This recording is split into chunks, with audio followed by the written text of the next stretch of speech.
ආයිබෝන් හැමෝටම මේ පුංචි වීඩියෝ එකක් කරන්න හැදුවේ යම් කිසි දෙයක් කියලා දෙන්න. මචං මේ තියෙන්නේ මචං අපේ මහ පොළොවෙන් හම්බෙන ගල් මචං. හරිද? මෙතන ගල් වර්ග කීපයක් තියෙනවා. හරිද? මේ තියෙන්නේ පොඩි ස්පිනල් කෑල්ලක්. ස්පිනල් කියලා කියන්නේ ගල මැණික් නෙවෙයි. ස්පිනල් කියලා කියන්නේ කිරිංචි. හරිද? මේ තියෙන්නේ පොඩි කෑල්ලක් මේ කොළ පාට පොඩි කිරිංචියක්. හරිද? මේ ගල සාමාන්‍යයෙන් මැණික් ගලකට වඩා බරින් අඩුයි. නමුත් යම්කිසි බරක් මේ ගලේ තියෙනවා සාමාන්‍ය ගලකට වඩා. දැන් මේ වගේ ගලක් අපි කොහොමද මිල කරගන්නේ? එතකොට මේ වගේ ගලක බර අනුව අපි මේකට කට් එකක් දාන්න ඕනේ. දැන් මේ ගලේ අපි හිතමුකෝ කැරට් 5ක් තියෙනවා කියලා. මේ ගලේ කැරට් 5ක් තියෙනවා නම් අපි මේක කට් ඇන් පොලිෂ් කරලා මැණික් ගලක් වගේ ලස්සනට ඔපදාගත්තට පස්සේ මේ ගලේ කැරට් කීපයක් තව අඩු වෙනවා. එතකොට කැරට් 2මාරක කැරට් 3ක බොහෝ දුරට කැරට් 1මාරක 2ක ගලක් තමයි මචං මේ ගලේ ඉතුරු වෙන්නේ. ඒතර අන්න එහෙම ගත්තු ගල තමයි මචං අපි විකුණන්නේ. හරි දැන් මේ ගලේ හොඳ වර්ණයක් තියෙනනේ පේනව නේද? මේ ගලේ හොඳ පාටක් තියෙනවා. හරිද? ඊට පස්සේ මම ඔයාලට පෙන්නන්නම් තව තියෙනවා මං ගාව බින් වීදුරු ගල් කෑල්ල. මේ තියෙන්නේ මේ ගල නම් මේ මට හම්බිච්ච ගලක් යාළුවෙක්ගෙන් මේ ගල එහා කඩලා තියෙනවා. මේක මෙහෙම නෙමෙයි තිබිලා තියෙන්නේ රවුමට තිබිලා තියෙන්නේ. මේ ගල එහා කඩලා තියෙනවා. මේ තියෙන්නේ බින් වීදුරු.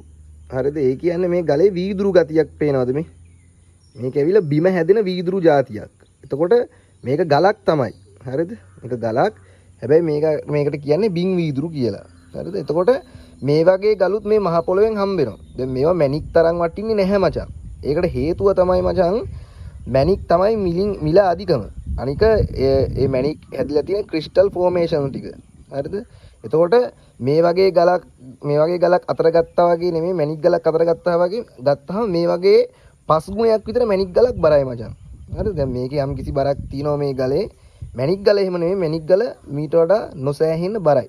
හරි? 5 ගුණයක් විතර බරයි. එතකොට මැණික් අඳුන ගන්න ක්‍රම ගොඩාක් තියෙනවා. හරි? සමහරක් වෙලාවට කට් ඇන් පොලිෂ් කරපු මැණික් ලේසියෙන් අඳුන ගන්නත් බෑ සර්ටිෆිකේට් එකක් දාන්න නැතුව. හරි? එතකොට මේ වගේ ගල් හම්බුනොත් එහෙම මචං විසික් කරන්න එපා. දැන් මම තව පෙන්නන්නම් මේක මේ.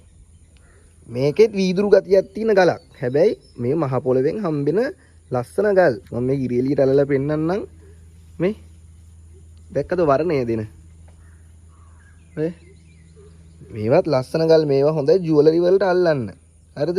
මේවා කට් කරගන්න ඕනේ, මේවා පොලිෂ් කරගන්න ඕනේ. එතකොට මේවා මාලයකට පෙන්ඩන්ට් එකකට එහෙම දාන්න පුළුවන්. මේක හොඳ ලස්සන ගලක් බවට පත් වෙනවා. එතකොට මේකෙන් අපිට ව්‍යාපාරයක් කරන්න තියෙන ඉඩකඩ බොහෝ වැඩි. දැන් තව ගලක් මම පෙන්නන්නම්. මේ තියෙන්නේ තෝර කියලා ගලක්. මේක ඇවිල්ලා තෝර. මේ ගලෙත් පාටයක් තියෙනවා ඇතුලේ මේ. හරිද?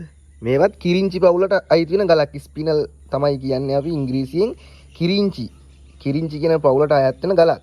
මේ ගල බරක් නැහැ. එච්චර බරක් නැහැ. සාමාන්‍ය බොරළු ගලකට වඩා බරයි. මැණික් ගලක් ගත්තොත් මේ වගේ ගලක මේ වගේ 5 ගුණයක් විතර මැණික් ගලක් බරයි. හරිද? එතකොට මේ කිරිංචිය මේවා සාමාන්‍යයෙන් අපි කට් ඇන් පොලිෂ් කරලා ගන්නවා ඔය මාල වලට, පෙන්ඩන්ට් වලට. එතකොට එක එක වැඩවලට ගන්න අපි පාවිච්චි කරනවා. හරිද? දැන් මේ ගලක් මෙහෙම තිබ්බට කවදාවත් මිල කරගන්න බෑ. මොකද මේවා මැණික් නෙවෙයිනේ. මගෙන් ගොඩක් අය ෆොටෝ දාලා අහනවා, වීඩියෝස් දාලා අහනවා අයියේ මේ මොකද්ද මෙහෙම ගලක් තියෙනවා කියලා.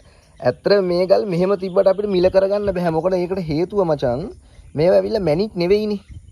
ඔන්න මැණික් වුණා නම් රෆ් එක. එහෙම නැත්නම් රළු ගල විකුණ ගන්න පුළුවන්. හරිද? මැණික් නොවන ගල් එහෙම ලේසියකට විකුණ ගන්න බෑ මචං. මොකද මිල කරගන්න බෑ. ඒ කියන්නේ මිල අඩුයි මචං. අඩු මිල ගණන් වලට තමයි මචං යන්නේ.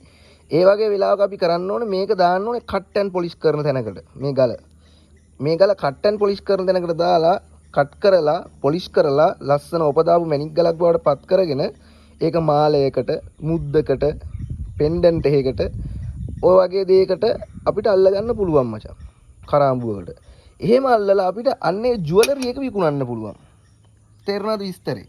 ඔන්න ඕක තමයි මේ මැණික් ඉන්ඩස්ට්‍රි එක ඇතුලේ හරි සිද්ධ වෙන දේ. එතකොට මචං මේ ලෝකයේ ෆැෂන් ලෝකයේ හොඳේ ෆැෂන් ලෝකයේ කියලා කිව්වට පස්සේ අඳින ඇඳුමේ ඉඳලම දාන සෙරප්පුවේ ඉඳලම මේ ෆැෂන් ලෝකයේ හරිද ඉහළින්ම තියෙන රැකියාව තමයි මේ මැනික් රැකියාව කියලා කියන්නේ මචං. මැනික් ඉන්ඩස්ට්‍රිය තමයි ෆැෂන් ලෝකයේ ඉහළින්ම තියෙන්නේ.